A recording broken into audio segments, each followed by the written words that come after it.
ಎಲ್ರಿಗೂ ನಮಸ್ಕಾರ. Welcome back to love is Zindagi. ನಾನು ನಿಮ್ಮ ಮೇಘಾತ್ರೇಯ. ಇವತ್ತು ನಾವು ಮಾತಿನ ಮನೆಗೆ ಹೋಗ್ತಾ ಇದ್ದೀವಿ.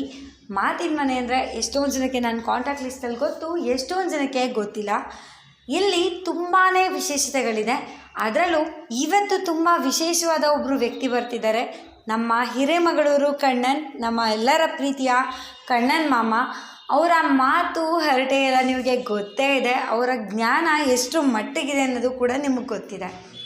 ಇವತ್ತು ನಾವು ಅವ್ರ ಜೊತೆ ವ್ಯಾಲ್ಯೂಬಲ್ ಟೈಮ್ನ ಸ್ಪೆಂಡ್ ಮಾಡ್ಬೋದು, ಅವರ ಮಾತುಗಳನ್ನ ಕೇಳ್ಬೋದು, ಅವರ ಜ್ಞಾನವನ್ನು ನಾವು ಕೂಡ ಸ್ವಲ್ಪ ಮಟ್ಟಿಗೆ ಹಂಚ್ಕೋಬೋದು.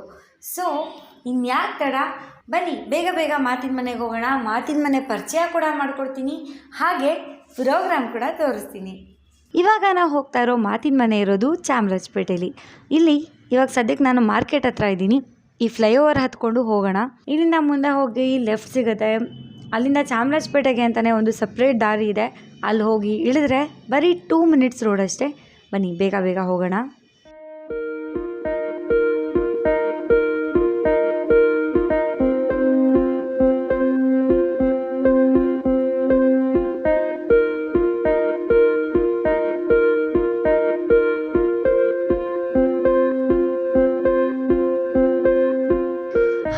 ಫೈನಲಿ ಚಾಮರಾಜಪೇಟೆ ರೀಚ್ ಆದ್ವಿ. ಇನ್ನೇನು ಮನೆ ಹತ್ತತ್ರ ಇದ್ದೀವಿ. ಬೇಗ ಹೋಗೋಣ. ಆಲ್ರೆಡಿ ಎಲ್ಲರೂ ಬಂದಿದ್ದಾರೆ ಅಂತ ಅನ್ನಿಸ್ತಾ ಇದೆ. ಆಲ್ರೆಡಿ ಟೈಮ್ 9:45 ಆಗಿದೆ. ಬೇಗ ರೀಚ್ ಆಗಿದ್ದೀನಿ. ಥ್ಯಾಂಕ್ ಗಾಡ್ ಟ್ರಾಫಿಕ್ ಇರಲಿಲ್ಲ.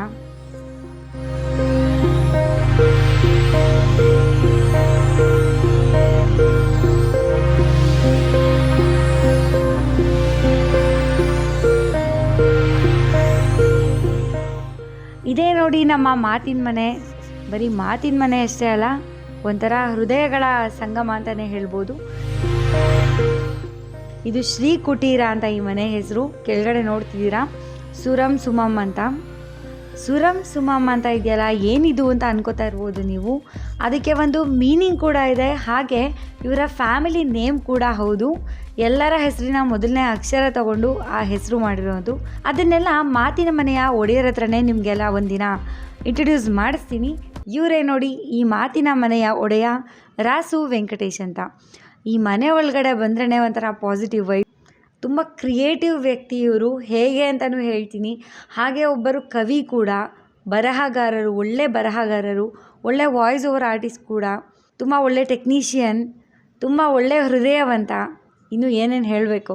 ಇದ್ರ ಕೆಳಗಡೆನೇ ಇಲ್ಲೊಂದು ವಂಶವೃಕ್ಷ ಇದೆ. ಇದು ತುಂಬ ತುಂಬ ತುಂಬ ಸ್ಪೆಷಲ್. ಯಾಕೆ ಅಂತ ಹೇಳ್ತೀನಿ. ಇದನ್ನು ಕೂಡ ಮಾತಿನ ಮನೆಯ ಒಡೆಯರಾದ ನಮ್ಮ ರಾಸು ವೆಂಕಟೇಶ್ ಸರ್ ಬಾಯಲ್ಲೇ ನಿಮಗೆಲ್ಲ ಕೇಳಿಸ್ತೀನಿ ಅದ್ರ ಸ್ಪೆಷಾಲಿಟಿ ಏನು ಅಂತ. ಫೈನಲಿ ಕಣ್ಣನ್ ಮಾಮ ಬಂದರು, ಮಾತಾಡ್ಸೋಣ ಬನ್ನಿ. ಬನ್ನಿ ಕೂತ್ಕೊಳ್ಳಿ. ಕಣ್ಣನ್ ಮಾಮ ಜೊತೆ ಕಾಫಿ ಕುಡಿತಾ ಒಂದೊಳ್ಳೆ ಹರಟೆ ಆಯಿತು. ತುಂಬ ಒಳ್ಳೊಳ್ಳೆ ಡಿಫ್ರೆಂಟ್ ವಿಷಯಗಳನ್ನ ಇಲ್ಲಿಂದನೇ ಡಿಸ್ಕಸ್ ಮಾಡೋಕ್ಕೆ ಶುರು ಮಾಡಿದ್ರು. ಅವ್ರು ಮಾತಾಡ್ತಿದ್ರೆ ಕೇಳ್ತಾನೆ ಇರಬೇಕು ಅಂತ ಅನಿಸ್ತಿರುತ್ತೆ. ಯಾರಿಗೂ ಎದ್ದೋಗಕ್ಕೆ ಮನಸ್ಸೇ ಬರಲ್ಲ. ಆಲ್ರೆಡಿ ಪ್ರೋಗ್ರಾಮಿಗೆ ಲೇಟ್ ಆಗ್ತಾಯಿದೆ. 9:55 ಆಯಿತು. ಬಟ್ ಯಾರು ಎದ್ದೋಗೋಕ್ಕೆ ರೆಡಿ ಇಲ್ಲ ಇಲ್ಲಿಂದ. ನಾವೆಲ್ಲ ರೆಡಿಯಾಗಿ ವೆಯ್ಟ್ ಮಾಡ್ತಾಯಿದ್ವಿ. ಅವ್ರು ಬಂದು ಕೂತ್ಕೊಂಡ ತಕ್ಷಣ ಇಲ್ಲೇ ಫಿಕ್ಸ್ ಆಗಿಬಿಟ್ವಿ.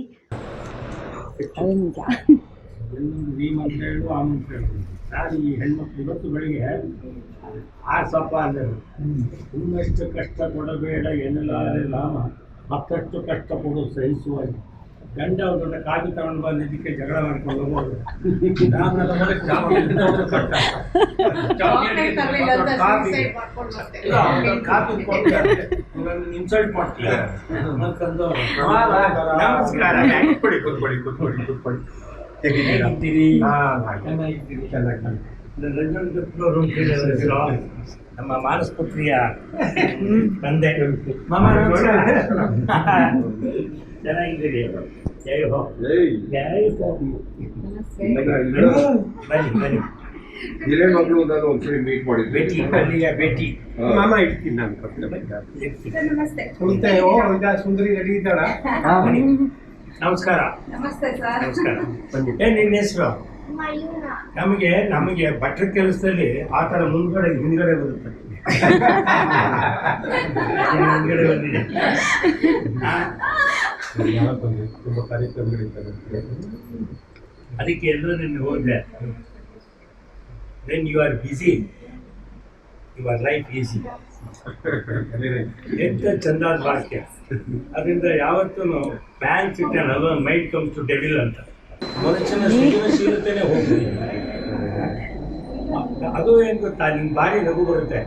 ಒಬ್ಳು ಬರ್ತಾಳೆ, ಎಂದಿಗೆ ಗೊತ್ತಿರ್ತಾಳೆ, ಏನಮ್ಮ ನಿಮ್ಮ ಯಜಮಾನಿಗೆ ಒಳ್ಳೆ ಬುದ್ಧಿ ಕೊಡಲಿ, ಅದು ಅವನ ಕೇಳಿ ಕೆನ್ನಲ್ಲಿ ಹೊಡೆಸ್ಕೊಂಡಿದ್ರೆ ಚೆನ್ನಾಗಿತ್ತು, ರಾಮ ಬಂದು ತಿಕ್ಕೋಕ್ಕಾಗತ್ತಾ?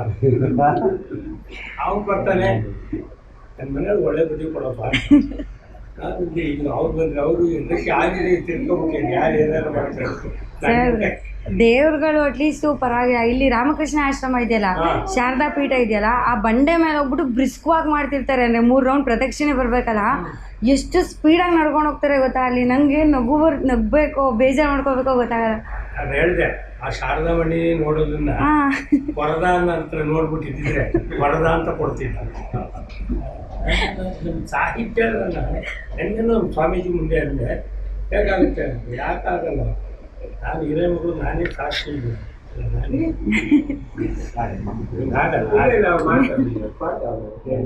ನೋಡಿ ಇಲ್ಲಿ ನಮ್ಮ ಕಣ್ಣನ ಮಾಮ ಎಷ್ಟು ಸಿಂಪಲ್ ಅಂತ ಅಂದರೆ, ಅವ್ರು ಯಾವಾಗಲೂ ಅಷ್ಟೇ ಅವ್ರು ತಿಂದಿದ್ದ ತಟ್ಟೆ ಮತ್ತು ಅವ್ರು ಕುಡ್ದಿದ್ದ ಕಾಫಿ ಲೋಟನ ಬೇರೆ ಯಾರ ಕೈಲೂ ತೊಳ್ಸಲ್ಲ, ಅವರೇ ತೊಳೆದಿಡಬೇಕು. ಅಷ್ಟು ಸಿಂಪಲ್ ವ್ಯಕ್ತಿತ್ವ. ಯಾರ ಮನೆಗೆ ಹೋದರೂ ಅಷ್ಟೇ ಅವ್ರು ಹೀಗೆ ನಡ್ಕೋತಾರೆ. ಅದು ಕೂಡ ನನಗೆ ಫಸ್ಟ್ ಟೈಮ್ ಗೊತ್ತಾಗಿದ್ದು ಇವತ್ತೇ. ಇವಾಗ ಟೈಮ್ ಆಯಿತು, ಮೇಲ್ಗಡೆ ಪ್ರೋಗ್ರಾಮ್ ಸ್ಟಾರ್ಟ್ ಆಗುತ್ತೆ. ಅವರೆಲ್ಲ ಬರೋ ಅಷ್ಟರಲ್ಲಿ ಹೋಗಿಬಿಟ್ಟು ನಿಮಗೆ ಮಾತಿನ ಮನೆ ಹೇಗಿದೆ ಅಂತ ತೋರಿಸ್ತೀನಿ ಬನ್ನಿ. ಇದು ಎಂಟ್ರೆನ್ಸ್. ಇಲ್ಲೊಂದು ನೋಟಿಸ್ ಬೋರ್ಡ್ ನೋಡ್ತಾ ಇದ್ದೀರಾ. ಇಲ್ಲಿ ಆ ದಿನ ಯಾವ ಪ್ರೋಗ್ರಾಮ್ ಇರುತ್ತೆ ಅದರದ್ದು ಒಂದು ಪೋಸ್ಟರ್, ಹಾಗೆ ಇನ್ವಿಟೇಷನ್ ಕಾರ್ಡ್ ಕೂಡ ಇಲ್ಲಿ ಹಾಕಿರ್ತಾರೆ. ಅದಕ್ಕೆ ಮುಂಚೆನೇ ಎಲ್ರಿಗೂ ಇನ್ವಿಟೇಷನ್ ಕಾರ್ಡ್ ಹೋಗಿರುತ್ತೆ. ನೋಡಿ, ಇದು ನಮ್ಮ ಪುಟ್ಟ ಮಾತಿನ ಮನೆ. ನೋಡೋದಕ್ಕೆ ಪುಟ್ಟದಾಗಿದೆ, ಆದರೆ ಇಲ್ಲಿ ಬರೋವಂತಹ ವ್ಯಕ್ತಿಗಳಾಗಲಿ ವಿಷಯಗಳಾಗಲಿ ಎಲ್ಲ ದೊಡ್ಡದೆ. ಎಷ್ಟು ಚೆನ್ನಾಗಿದೆ ಅಲ್ವಾ. ಮನಸ್ಸುಗಳ ಸಂವಹನಕ್ಕೆ ಮಾತಿನ ಮನೆ ಅಂತ ಒಂದು ಟ್ಯಾಗ್ಲೈನ್ ಹಾಕಿದ್ದಾರೆ. ಅದನ್ನು ಓದಿದ್ರೇ ಗೊತ್ತಾಗುತ್ತೆ ಇಲ್ಲಿ ಇಂಪಾರ್ಟೆನ್ಸ್ ಏನು ಅಂತ.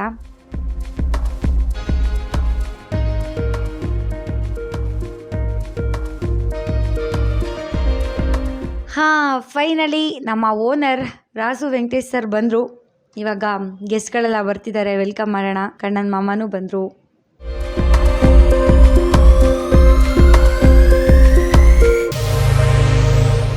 ಎಲ್ಲರೂ ಒಬ್ಬೊಬ್ಬರಾಗೆ ಬರ್ತಾ ಇದ್ದಾರೆ. ಕೆಳಗಡೆ ಎಲ್ಲ ನಾವೇ ಮಾತಾಡ್ಕೊಂಡು ಕೂತಿದ್ವಿ. ಒಂದಷ್ಟು ಖುಷಿ ವಿಚಾರಗಳನ್ನ, ಒಂದಷ್ಟು ವಂಡರ್ಫುಲ್ ವಿಚಾರಗಳನ್ನ ಹಂಚ್ಕೊಂಡಾದಮೇಲೆ ಫೈನಲಿ ಎಲ್ಲರೂ ಎದ್ದು ಬಂದರು. ಇವಾಗ ಪ್ರೋಗ್ರಾಮ್ ಇನ್ನು ಕೆಲವೇ ಕ್ಷಣಗಳಲ್ಲಿ ಸ್ಟಾರ್ಟ್ ಆಗುತ್ತೆ. ನೀವೆಲ್ಲರೂ ಅದನ್ನು ಖಂಡಿತ ಎಂಜಾಯ್ ಮಾಡ್ತೀರಾ, ನೋಡ್ತಾ ಇರಿ. ಆ್ಯಕ್ಚುಲಿ ನಿಮಗೆ ನೆನಪಿರಬಹುದು, ಹಿಂದಿನ ಕಾಲದಲ್ಲೆಲ್ಲ ಯಾರಾದರೂ ರಿಲೇಟಿವ್ಸ್ ನಮ್ಮ ಮನೆಗೆ ಬಂದಾಗ ಅಥವಾ ನಾವು ಯಾರ್ದಾದ್ರು ರಿಲೇಟಿವ್ಸ್ ಮನೆಗೆ ಹೋದಾಗ ಹಣ್ಣು ಹೂವು ಎಲ್ಲ ತೊಗೊಂಡು ಹೋಗ್ತಾಯಿದ್ವಿ. ಅದೊಂದು ಪದ್ಧತಿ ಇತ್ತು. ಅಥವಾ ಆ ಮನೇಲಿ ಚಿಕ್ಕ ಮಕ್ಳು ಯಾರಾದ್ರು ಇದ್ದರೆ ಬ್ರೆಡ್ಡು ಬಿಸ್ಕೆಟು ಈ ಥರ ರಸ್ಕು ಅದೊಂದು ಮೇಯ್ನ್ ಇತ್ತು, ಅದೆಲ್ಲ ತೊಗೊಂಡು ಹೋಗ್ತಾಯಿದ್ರು. ಬಟ್ ಇವಾಗ ಬರ್ತಾ ಬರ್ತಾ ಆ ಟ್ರೆಂಡ್ ಚೇಂಜ್ ಆಗಿ ಹೋಗಿದೆ. ಎಷ್ಟೋ ಜನ ಆ ಪದ್ಧತಿನ ಬಿಟ್ಟೇ ಬಿಟ್ಟಿದ್ದಾರೆ. ತುಂಬ ರೇರ್ಲಿ ಎಲ್ಲೋ ಕೆಲವರಷ್ಟೇ ಅದನ್ನು ಈಗಲೂ ಫಾಲೋ ಮಾಡ್ತಾಯಿದ್ದಾರೆ. ಬಟ್ ಅದನ್ನು ನನಗೆ ಈಗ ವಾಪಸ್ ನೆನಪಿಸಿದವರು ಕಣ್ಣನ ಮಾಮ ಈ ಮನೆಗೆ ಬರ್ತಾ ಹೂವು ಹಣ್ಣು ಹಾಗೆ ಅವರು ಒಂದಷ್ಟು ವಿಶೇಷವಾದ ಪದಾರ್ಥಗಳನ್ನ ತೊಗೊಂಡು ಬಂದಿದ್ದಾರೆ. ನಂಗೆ ಇಲ್ಲಿಂದನೇ ಕಾಣಿಸ್ತೆ. ರಾಸು ದಂಪತಿಗಳಿಗೆ ಅಂತ ಈ ಹೂವಿನ ಹಾರವನ್ನು ಮಾಡ್ತಾ ಇದ್ದಾರೆ. ನನಗೆ ಇದು ನೋಡಿದ ಮೇಲೆ ತುಂಬ ಅಂದರೆ ತುಂಬ ಖುಷಿಯಾಯಿತು. ಸದ್ಯ ಕೆಲವರಾದರೂ ಇನ್ನೂ ಆ ಪದ್ಧತಿನ ಉಳಿಸ್ಕೊಂಡು ಬರ್ತಿದ್ದಾರಲ್ಲ ಅಂತ. ನಾನು ಚಿಕ್ಕವಳಿದ್ದಾಗ ಇದ್ದಿದ್ದ ನೆನಪುಗಳು ಮರುಕಳಿಸ್ತು. ಕನ್ನಡ ಕಲಿಸ್ಕೊಟ್ಟ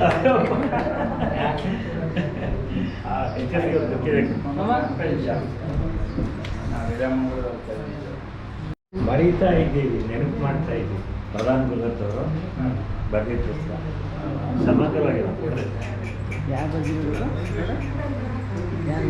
ಪ್ರಸಾದ್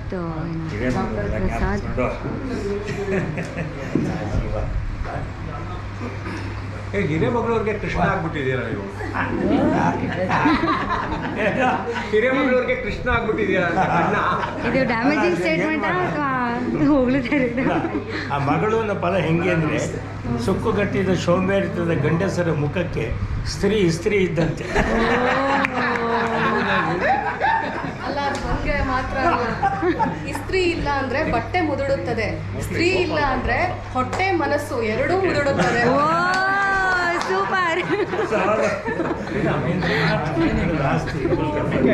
ಈಗ ನಮ್ಮ ಕಣ್ಣನ ಮಾಮಗೆ ಮುಂಚೆಯಿಂದ ಒಂದಷ್ಟು ವರ್ಷಗಳ ಕಾಲದಿಂದ ಅವರು ಒಡನಾಟದಲ್ಲಿದ್ದವರು, ಅವ್ರಿಗೆ ಪರಿಚಯ ಇದ್ದವರೆಲ್ಲ ಇಲ್ಲಿಗೆ ಬಂದಿದ್ದಾರೆ. ಒಂದಷ್ಟು ಗಿಫ್ಟ್ಗಳ ವಿನಿಮಯ ಆಗ್ತಾ ಇದೆ. ಗಿಫ್ಟ್ಗಳಂದರೆ ಬೇರೆ ಸ್ಪೆಷಲ್ ಅಂತ ಏನೂ ಇಲ್ಲ, ಪುಸ್ತಕಗಳು ಅದೇ ಇವರಿಗೆ ಒಂಥರ ಸ್ಪೆಷಲ್ ಇದ್ದಂಗೆ. ಇವ್ರ ಸರ್ಕಲ್ ಅವರೆಲ್ಲ ಆಲ್ಮೋಸ್ಟ್ ಪುಸ್ತಕಗಳನ್ನೇ ಒಂದು ಸ್ಪೆಷಲ್ ಗಿಫ್ಟ್ ಅಂತ ಕನ್ಸಿಡರ್ ಮಾಡೋದು. ಯಾಕಂದರೆ ಇವರಿಗೆ ಜ್ಞಾನಕ್ಕಿಂತ ಇಂಪಾರ್ಟೆಂಟ್ ಇನ್ಯಾವುದೂ ಇಲ್ಲ. ನೋಡಿದ್ರಿ ಅಲ್ವಾ ಎಷ್ಟು ಎಂಜಾಯ್ ಮಾಡ್ತಾರೆ, ಎಷ್ಟು ಎಂಜಾಯ್ ಮಾಡೋದ್ರ ಜೊತೆಗೆ ಎಷ್ಟು ಜ್ಞಾನವನ್ನು ಶೇರ್ ಮಾಡ್ತಾರೆ ಎವ್ರಿ ಟೈಮ್ ಅಂತ. ಇದೇ ಥರ ನಮ್ಮ ನಗೆ ಚಟಕಿಗಳು ಇನ್ನೂ ಕಂಟಿನ್ಯೂ ಆಗುತ್ತೆ. ಪ್ರೋಗ್ರಾಮ್ನ ನೋಡ್ತಾ ಇರಿ. ಇನ್ನೂ ನೆಕ್ಸ್ಟ್ ಪಾರ್ಟ್ನೂ ಕೂಡ ಪಬ್ಲಿಷ್ ಮಾಡ್ತೀನಿ ಆದಷ್ಟು ಬೇಗ. ಸೊ ಈ ವಿಡಿಯೋ ಇಷ್ಟ ಆಗಿದ್ರೆ ಲೈಕ್ ಮಾಡಿ, ಶೇರ್ ಮಾಡಿ, ಕಾಮೆಂಟ್ ಮಾಡಿ. ಚಾನಲ್ಗೆ ಇನ್ನೂ ಸಬ್ಸ್ಕ್ರೈಬ್ ಮಾಡಿಲ್ಲ ಅಂದರೆ ಸಬ್ಸ್ಕ್ರೈಬ್ ಮಾಡ್ಕೊಳ್ಳಿ. ನನಗೂ ಈ ಥರ ಒಂದು ಸ್ಪೆಷಲ್ ಆಗಿರೋ ವೀಡಿಯೋಸ್ನ ಮತ್ತು ಒಂದಷ್ಟು ಇನ್ಫಾರ್ಮೇಟಿವ್ ವೀಡಿಯೋಸ್ನ ಮಾಡೋದಕ್ಕೆ ಒಂದು ಸ್ಫೂರ್ತಿ ಸಿಗುತ್ತೆ. ಥ್ಯಾಂಕ್ ಯು ಸೋ ಮಚ್ ಎಲ್ರಿಗೂ. ಲವ್ ಯು ಜಿಂದಗಿ ಅಂತ ಹೇಳಿ ಪ್ರಪಂಚನ ಪ್ರೀತಿಸಿ, ಎಲ್ಲ ಪ್ರಾಣಿ ಪಕ್ಷಿ ಮನುಷ್ಯರನ್ನು ಪ್ರೀತಿಸಿ, ಅದಕ್ಕಿಂತ ಮುಂಚೆ ನಿಮ್ಮನ್ನು ನೀವು ಪ್ರೀತಿಸಿ. Thank you.